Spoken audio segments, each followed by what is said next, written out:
tukilihaksia ja sitten on niitä lihaksia, mitkä liikuttaa sitä rautaa. Ja tuossa puhuttiin vähän aikaa noista salitieteistä ja tämmöisestä. Yksi uskomus on se, että penkki olisi rintalihasliike. Se elää sitten.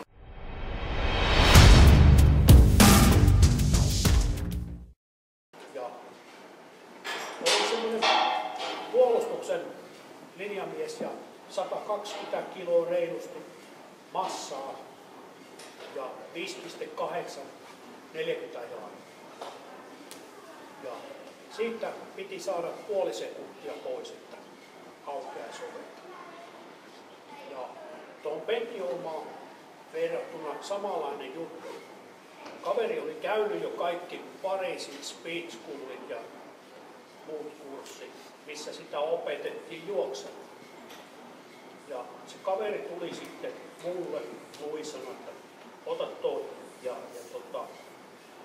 2 viikkoa touhusin kaverin kanssa, laitoin sen tekemään erilaisia asioita. Ja coachi tulee perässä. Milloin juosta? Taas se tulee joka päivä. Onko tänään se juoksu? Ja ei se ole tänään, juoskaa sitten omalla ajalla. Ja sitten meni luulle, että tuo jätkä ei juokseta heitä ollenkaan. No mä arvasin kyllä mitä orakkeli sanoi. Se Sali Raikkonen se huusi niille, että jos ei se ole 4 vuoteen päässyt juoksemaan siitä draftista läpi, että miten helvetissä te luulette, että se nyt menisi? Eikä me juostu. Mutta otettiin 5,8 5,1 8 viikossa. Voimahdetta.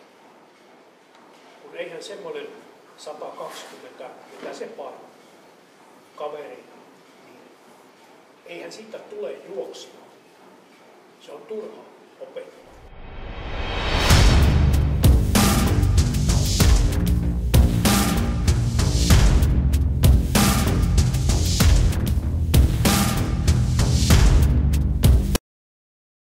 Lantio alas.